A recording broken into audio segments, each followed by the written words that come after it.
Is Diamond Dynasty becoming pay to win? Honestly, I'm not sure. I'm going to be real. I don't know the answer to that question. But what I want to discuss today is Diamond Dynasty content. Each piece of content in the game, where it currently lies, and why I think it is set up the way it is, and offer some solutions to the current content style, and maybe share why I think people are feeling this game is becoming pay to win in comparison to years past of MLB The Show. So I'm just going to go through this without any sort of cuts or takes. We're going to talk about some Diamond Dynasty for a bit and where I think it lies right now. And I put out a whole long tweet. I'll link it in the description as well if you want to read it in specific, going through where I think Diamond Dynasty content lies right now. But for this video, I think I want to start introducing it with previous years of MLB The Show, because I think this is all required to discuss with the new content of MLB The Show. Years past, we had the power creep, where you'd have lower overall cards at the start of the year. They would progressively get better. Content released in the year was usually releasing higher overall or just as good overall cards for you to try out and shift your teams with. We were pushing for things like Legend and Flashback collections in the long run. They gave you 99 overalls. A lot of these things you would do in years past were to continuously get your team better. While right now, there is a big shift in this Diamond Dynasty content. Not only in the power creep, we have sets where you're getting 97s and 99s right away. So you're going to get these cards pretty soon. And those upgrades become a little different now, where it's less about, I'm going to get a bunch of cards constantly throughout the year, and more so, let me maybe choose some players of similar overalls or build a team based on how I play the game. And we're going to dive into that in a moment. Along with that, the packs have definitely changed, where in years past, packs were usually getting spewed out left and right in conquest maps and stuff. And those pack rewards usually pretty cheap for most of the year. There were only a few rewards in the year that were a bit expensive, like the All-Star Game Home Run Derby cards, because they gave you some 99 overalls a bit earlier on than the other content in the game. That, along with some of the other late game packs, gave some exciting cards, but in most cases, packs really weren't valuable. There wasn't much incentive. Nowadays, in MLB 23, you get a lot of 99 overalls in those packs. And you compare the amount of ways you have to get 99 overalls in packs to offline and stuff in the game, it's not the same. There aren't many other programs that give 99 overalls. There aren't really many ways to earn those packs for free. And it feels like the odds on all those packs are a bit less this year, especially in the chase pack route. I feel like those are very hard to earn. But so there's this general shift in Diamond Dynasty content from very no money spent friendly, very easy to grind, and really grinding out that binder all year to progressively get your team better, to this set specific content where there is a drastic shift. So I want to dive into that set content and kind of display why I think each content type is the way it is. And I think the easiest way to do that is to label these pieces of content into the type of cards you get. The number one reasoning of the content, in my opinion, is the length of time that you put into the content is reflective of the card that you earn. And this isn't just me saying this. They said this in the SDS stream before the game dropped, that they want the time spent on a piece of content to be worth it in the card that you get. And in years past, with the power creep, you would grind that content, and then a week later, that card would be replaced in your team. So you were grinding for a very minimal amount of worth. So that is what this is about this year. And since there are always 97 and 99 overalls, if you're going to grind content, it's got to be worth your time. So I think the easiest way to classify DD content is based on the content that you earn. So first, we have our non-99 overalls. These are your team affinity cards, your other program cards. I know monthly awards are included in there. Don't want to include those too much. And then events. These three modes are like the easiest barrier to entry, where anyone can really hop on and get these done with enough time or just grinding the right way. They really only bring cards of value if you don't have cards. If you don't have any players on your team, these are cards that can actually make your team, so you actually have some diamonds on your team. You could earn them just from playing the game. So you look at those other programs, a lot of these cards are 97 overalls and below.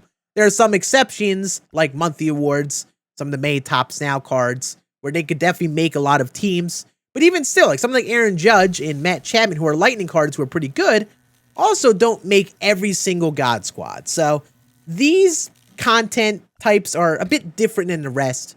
They're like the easiest level of entry to DD content. Then we have like the lower to mid tier 99s. These are your XP reward path bosses that you get from playing a game over time. Your ranked seasons awards, your BR program awards. These are the cards that you kind of just get from playing the game consistently, whichever way that you play it. I know a lot of people discuss, not grinding ranked or the BR programs or really getting a lot of the XP. These are things that you just get done from playing the game in different avenues. If you like playing ranked, you get the ranked program done. You like playing the game all together, you get XP. So like these are cards that you require more time to get than those other programs. You're getting them over days, weeks of time, but they give you 99 overalls that could definitely make your team right now if you don't have many other cards. Again, for us who have God Squads, who are us playing all the time, these aren't even the cards that we're shooting for in the long run. Only a few of these cards will make a lot of our teams because we need some bullpen depth or another starter option or someone else. If you look at my God Squad, my team doesn't have many, if any, of those lower tier 99 overalls in those programs and such because you can't get too many of them. And I have a lot of the better options that have more choice in. So these are like your mid-tier cards where the more casual player who plays DD regularly, who isn't sweating and grinding every piece of content, probably gets a few of these. You then have your really good 99s. These are your set collections. These are the main avenue to get really good 99s. You're playing the game all the time, completing the programs, whether it's live series collections or set collections, you're going to be able to get these cards. And these are cards you want if you are making a God Squad. You don't need these cards to have a good team. You could have, in most cases, a lot of those 97 overalls and a couple of those 99s to have a solid team to make World Series. But these are cards that you shoot for in the long run. If you're making the best team, you're grinding the game all the time, you're trying to get these cards. So you have your 3 levels of grind. Your very surface level, simple grind. You have your lower to mid tier 99s where you'd be getting them from playing the game over the long run. Then your top tier 99s, the ones you really got to grind for. So for someone like me, I'm shooting for those best of the best 99s because they bring me the most value. That's why I've got Jeter, Wright, Shippers, Seager, Babe, Hank. A lot of my best cards are those cards because I'm playing the game all the time, completing the programs, and getting to that point. With how the Diamond Dynasty content is set up, if you're playing people who are playing the game all the time, you're going to need those cards to compete with those cards. But those are the people who are really playing legend rank seasons. The top players of the game really need those cards to compete with them. But even then, you don't necessarily need them because there are other 99 overalls and other viable cards to get. Right now, if you don't have Hammer and Hank, or if you don't have David Wright yet, you could still play pretty well and make World Series and even compete with those guys if you're great. But in some instances, but in general, I've got my words mixed up there. Having a good team in Diamond Dynasty really just means you're grinding enough of the content where you have 97 to 99 overalls sprinkled about your team, and it's a team that is good enough to play on whatever difficulty you play at. If you're on the lower difficulties of the game, that barrier to a good team is lower.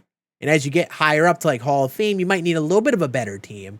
But you definitely don't need a team like I have right here to have a good team in Diamond Dynasty. So this change in content is big because we used to look at content as, let me get those best cards, all the current best cards in the game all the time because everyone who is playing the game is getting all of those cards. Remember MLB The Show 21? Team Affinity was a cakewalk. They had all the best cards in the game. You'd get them done in a couple days, and those cards would make up your team. Everyone would do that, and everyone was at like a similar barrier of what their base team was. With the current structure of content, it's more of a, if you grind more, you're going to get a better team. I've been grinding a lot. I have a better team than average, but I also don't need a team this good. I could make a very solid team of a lot of like 97 overalls, and I would be able to kick some butt with this team still. But obviously, if you play the game more, you want to get some better cards, so you're going to get those better cards if you play more. That's the big change with this content, because I'm shooting for the best 99s, while a lot of people might go for the lower tier 99s. That's really all that they want or need. This is a big change in the content because we had that power progression and there's that big shift. And we haven't even talked about packs, because packs are also a big factor in all of this. Because packs, if you're someone who's playing very casually, who isn't grinding every piece of content to get those best 99s, allow you to buy a card or buy a pack where you can get good players to kind of catch you up with the rest. Obviously, I'm playing mostly no money spent. I bought some stubs, but have not bought any of these players on this team with those stubs. I've been grinding my tail off to get this. If you're someone who is a bit behind, who doesn't have that many cards, you could throw out a bunch of stubs and make a pretty competitive team. That's something MLB The Show really didn't have.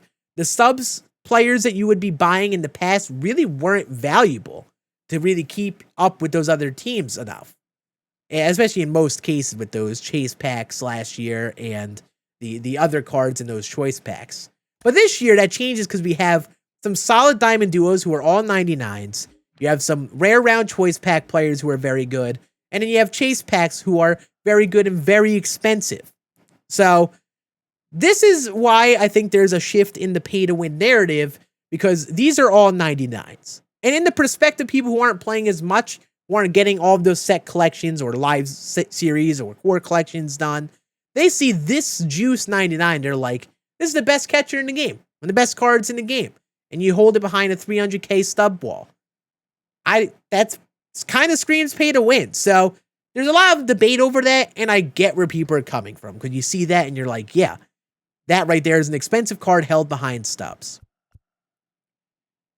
But that's partially just because that's how the current content structure is. It's a bit of a change where, previously we used to find packs entirely invaluable. They weren't purposeful at all. They were just kind of like very limited use. Most people didn't buy them. They weren't expensive. They're only the rare players that were very exciting names, were just way better than expected, that turned out to be valuable.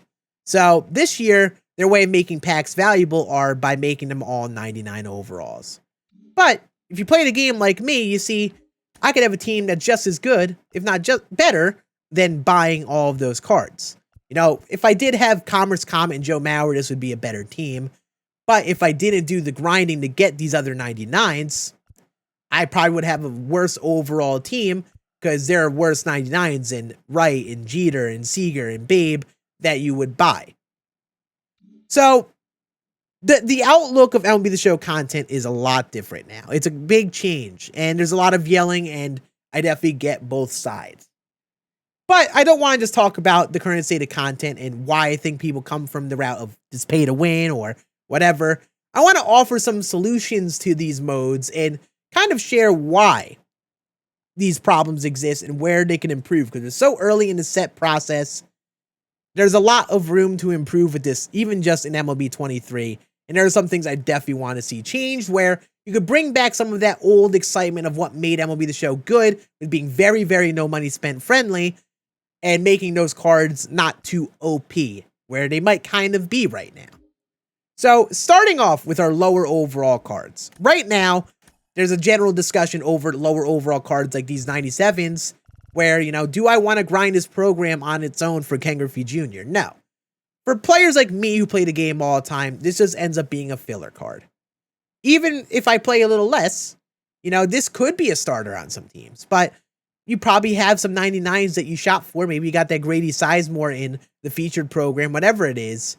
So this card is a very baseline level card for most teams, even if it is Ken Griffey Jr. So my opinion on this is that I'm okay with it, especially with these other programs, because I'm only spending a couple hours on that. And my goal of what I'm looking for in cards isn't even someone that would make sense to have in this program. But there is some general discussion making some more viability in these programs. And I do agree with that. Looking at these programs, a lot of these rewards just aren't really good enough, especially for like the Incognito series. Like, even Nelson Cruz, pretty good hitter. I don't know if this card was really enough to make people really want to grind his program and use him on their team. Especially Brandon Belt.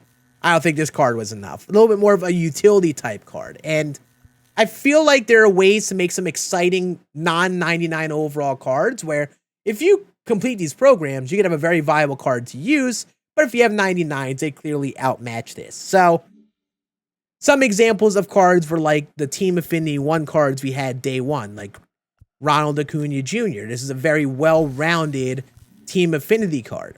Christian Yelich as well. Like, if you look at Ronald Acuna here, it's a pretty solid card. I mean, all it took was a couple parallels, and his card's pretty well-rounded. 99s are obviously better, especially with the splits for his lefties. But I guess the point is, these Team Affinity cards, especially, that require a little bit more time to get, I feel like could be some interesting names or provide an interesting split enough of attributes where a few parallels really makes them viable. And we had a bit of that in set 1 with Jeff McNeil and a lot of these other Team Affinity Charisma cards. But in Season 2, I feel like overall they kind of took a step back. Even something like Steven Kwan is alright. But I think there are some interesting names or different player types they could have added that could have had some more general appeal even as 97 overalls. So there are a lot of good in these 97 overall Team Affinities, but there are also a lot of duds. And I think the first example of a dud is Tyler Glasnow, for example, because the pitch mix isn't that great. Yeah, the attributes are fine, but there isn't enough here to really make me want to use this card as a regular player of the game. So I think you could find ways to make those cards a little bit more exciting while not making them OP. And maybe the solution is to make them 98 overalls or low tier 99s in some cases where, you know, you could have like a low level Diamond Duo level player where it's not like a meta type card. Like, for example, some of these Diamond Duos like Robin Yale. This is a lower tier 99 overall that a lot of people aren't going to use. But if this card was a free to earn card, may have some more viability. So maybe not a 99, but you slightly bump it down to a 98. Then you give some people a reason to grind that program, maybe get a fun card that's actually not too far off from some of the lower tier 99s that currently exist in the game. Right now, a lot of those 97s just aren't really worth the time or effort to use on their own, and they just end up becoming filler for everyone. And I feel if you're someone who's playing very casually and you know you're not getting set collections, you might not even sniff any of these programs unless there is a player name or a theme team that you like to use. Now we bump up to the next set of cards. We have our XP Reward Path ranked and BR cards. My general solutions to these is that I was cool with the change to make these packs no-sell and kind of shifting towards no-sell. I was in general cool with it because I think the incentive to make World Series was a little bit more necessary. However, I think what should be done to counter this is the next season, when those cards aren't earnable in a World Series pack, you should throw a rewind pack and make it sellable in this program. You know, Stan Musial and so on should be earnable in this second ranked season, and they should be sellable. Also, I do think maybe this program should be a little bit easier to grind. Like, I got this done at the very end of the season. I was playing pretty regularly ranked games. It's kind of tough to get this program done nowadays. You're getting it done at the very end of the season if you're getting it done by playing your other modes and stuff as well. So, my opinion, I think they can make these programs, especially ranked, a little shorter, but at least make the next program when they're not earnable in the Flawless pack or ranked pack, give a rewind pack, make them sellable. So at least at that point, you know, there isn't any value in me having the card. You know, I can't get the card anymore. There are other options of cards. I'm not going to get value. I'm not losing value for making World Series because of those cards at that point. So just throw them in a rewind pack. I think that could help it a bit. In my opinion, I don't know all of the potential effects that would have. And I guess you could say the same with XP. It would be cool if you had some Season 1 bosses in here as well. For people who hop on later, who maybe aren't playing all year, it'd be cool to have those boss packs be earnable for free for those lower tier 99s for grinding a little bit in the longer run, you know? So that's at least my take. Or at the very least, make these 97s earlier on in the path, because it's kind of like Team Affinity where it's so much longer in the path to get any sort of card Like, you got to play the game a good bit before even sniff a 97 overall. Those should be earlier on, and the bosses should be the ones that are a little bit later on than the rest. So I think there's kind of a similar problem with XP as there is with Team Affinity, where the valuable awards are a little bit too backloaded. I think it should be a little bit earlier on, in my opinion. Finally, we have our set collections. And before we go into the packs rabbit hole, I think with set collections, the solution is to change it from sets to seasons, where you don't label every card as a set 2 card and you do a set 2 card.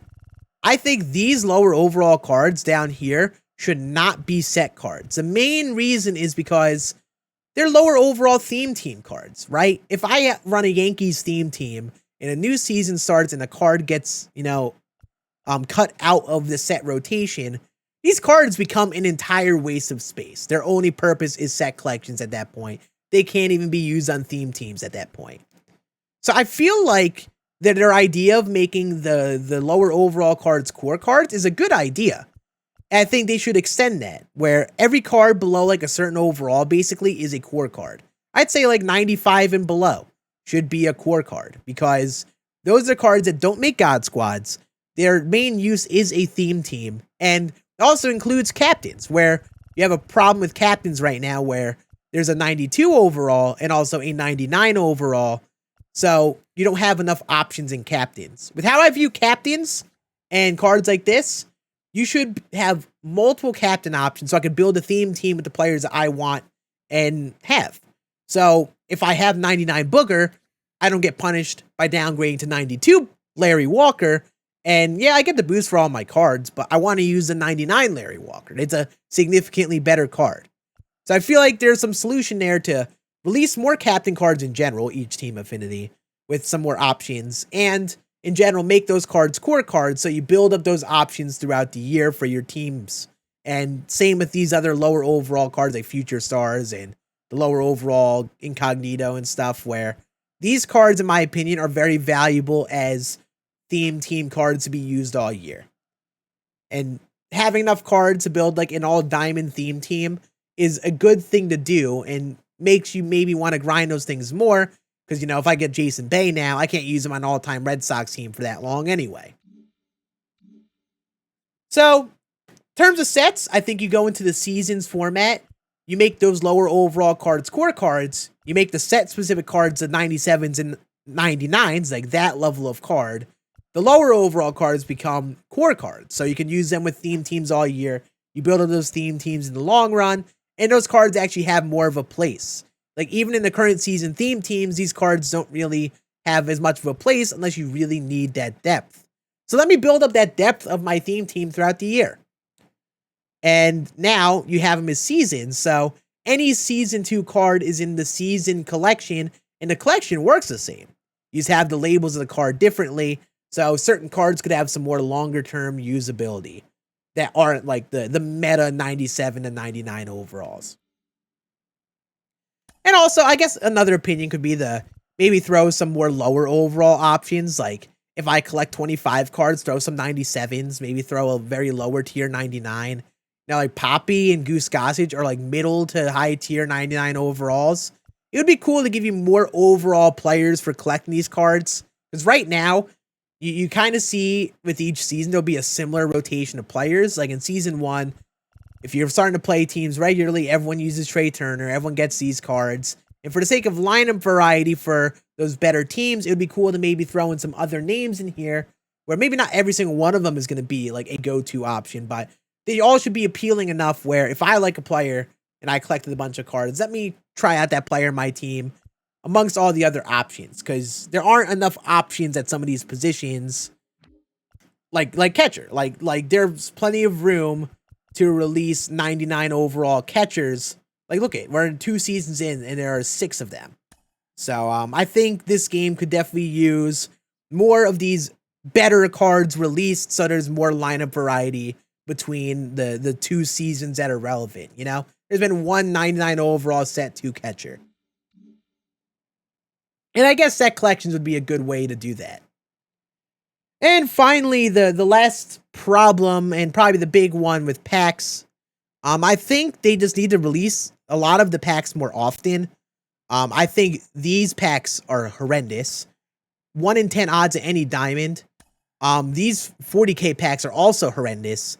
I don't see people really wanting to buy these packs at all. The odds of getting any sort of gold out of these for 40k is kind of stupid. I don't think you should be guaranteed the diamond duo for 40k, but a quarter odds and a nearly half odds to get a gold, that's not worth it. That's not even making it worth it to make me buy the pack. So I feel like the price of packs could bump down a little bit, the choice packs and the diamond duo packs. And I feel like in general, they're probably a little too expensive, not really make people want to get them. And I think they should release these packs free to earn in conquest maps and events and those lower barrier to entry modes, because there's definitely a bit of a problem of some of these cards being too expensive. Like, don't get me wrong, I know Aroldis Chapman is a very viable card. He should not be as expensive as he is. Where is he? The missile? 100k for a diamond duo? I don't like that personally. I think these cards should all in general sit below like 40k. They're like the lower end 99 overalls. A lot of them are equivalent to like those XP reward path bosses. They shouldn't be that much more expensive than them. I think the packs need to be released more often for free. I think some of the odds could be improved a bit. And you could still have the excitement for the packs. It's just the price has to really pair well with the pack. And that definitely is an example with the chase packs. If you look at Joe Mauer, he's like 200 plus K. The amount of stubs you have to get one choice pack, you're paying 75k for one of them for that chase pack, and the odds to get Joe Mauer are definitely low in that as well. It's just too far on like the pay to win side, where it's like that no money spent side of MLB The Show isn't really there anymore because you're not getting as many chase packs for free. It's a tough balance. So release the chase packs more often. Give me more ways to get choice packs. Maybe more flash sales, stuff like that, where you can get chase packs and choice packs more often. So someone like Joe Mauer is still a valuable pull at like 150 to 200k, but you're not paying a stupid price for a 99 overall. Because I think for especially a season limited card, paying 300k for a card for most players is not worth it. It's only worth it for the players who are playing the game all the time, selling all of their rewards for that one player and making World Series and or going flawless and selling those awards. That percentage of people can get it done plausibly. Most other players are just going to sell every award that they get to get that one card, and that just is not a viable play for most players. So I think these prices got to be moderated a little bit more, and they got to be a little bit more within reason than the current like 250 to 300k price point. And that comes with more flash sales or releasing the packs more often for free, so people have more of a chance to get them, you know? We've skewed away from those packs being easily obtained for free. It's really just become you got to buy those packs and or the players. So yeah, to wrap us up here, I know we include some problems, some potential solutions where I think I am enjoying this content. Overall, I think it's a net positive. I think the change in the content structure, mixing up the mold for what a team building mold was for is big for SDS, and I think they are overall doing good, but there's still lots of room to improve, especially with these packs and stubs and the different modes. We're still early on, and I'm personally optimistic that things can keep getting better and there are more options for ways to play, because right now it really does skew towards grinding your life away to get those best cards, or you really pay the stubs to get those best cards. And I think there's a little bit more of a balance that could be earned with free to earn packs or ways to balance those prices so those cards aren't too expensive. And maybe also adding some more incentive for those other programs and those low barrier of entry modes. And these are my opinions. It's okay if you agree or disagree. Let me know in the comments what you think of the Diamond Dynasty content. And at the very least, I hope this video was a good way to discuss or maybe open your eyes to where SDS might be coming from with these. Like I said, where I think SDS is coming from is really based off of what they said in their SDS stream and less of me giving opinions. I think that's where they are explaining these things with the more time to grind, the better the card it is you get. And I think that theme is presented in the content. It just might be tougher to grasp with the different modes and all these different things that currently exist. And I hope this video at least helped explain that for you. You all have a great rest of your day. Make sure you sub to this channel for more Diamond Dynasty content, and I'll see you again on next one.